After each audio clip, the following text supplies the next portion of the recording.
Hello everybody and welcome to the next update on the Sinking City, our open world, open investigation game set in a Lovecraft universe. The development is going fast, and as we move forward we want to start telling you more about the game. In this video we want to show you how our city, Oakmont, was born. Oakmont is a fictional city in the 1920s United States at the heart of the so-called Lovecraft country, where the American author's many stories take place. It represents a distinct period of time in the US history: prohibition, racial tensions, clan wars. At the same time, it's a place where supernatural elements come to play, like the mysterious flood that has paralyzed the city. Despite the ongoing calamity, Oakmont is completely open to explore, and that is something we wanted to do for a long time. In the sinking city and in the full city which is flooded, we can make you feel that you are located in a place which by its nature is unnatural. Whether the investigations you have there are going to be of the criminal nature or are going to be of a supernatural nature, that's sometimes up to you to decide, sometimes up to the nature of the investigation. But the area of mysticism, with the insanity, with the crazy people you can meet, give you more ground inside an open world.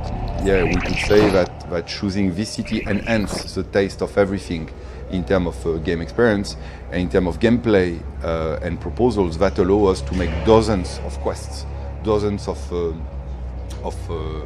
cases, investigation. It's something we couldn't do with Sherlock. So our goal was clear, but when we tried to bring the concept to life, we quickly ran into a wall.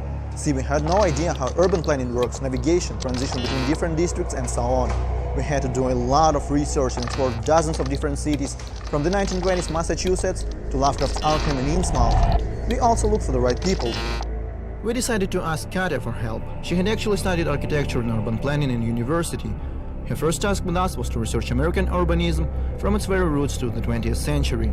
Street patterns, building density, population, architecture. She absorbed a lot of information and then proposed a few drafts of the Oakmont map. Initially, I wanted to make a more rectilinear city grid, which was and still is common in the US. But in our game, we eventually decided to opt for a more curvilinear, kind of like of living organism with branched street hierarchy. We want players to switch between main and secondary street, boulevards, alleys and so on, rather than going straight from point A to point B. Oakmont has a history of growing and changing.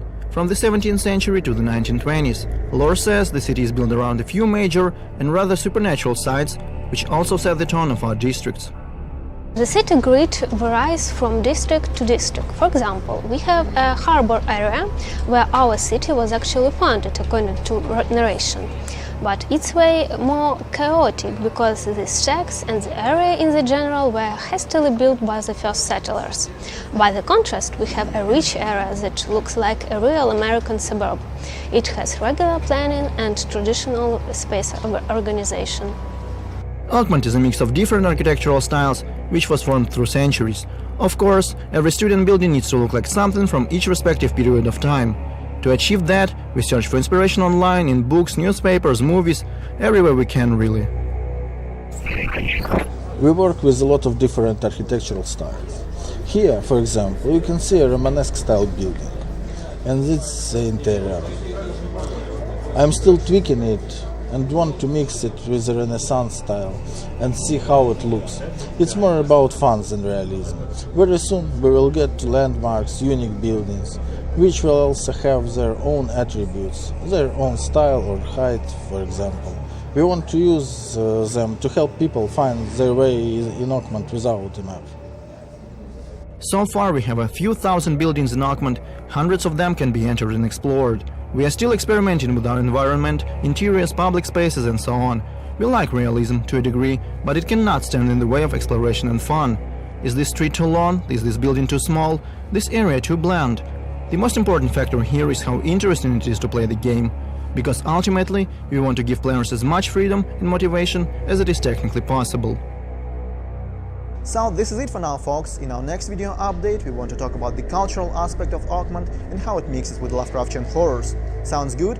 Then subscribe to our YouTube channel to make sure you won't miss anything interesting, and I'll see you in the next one.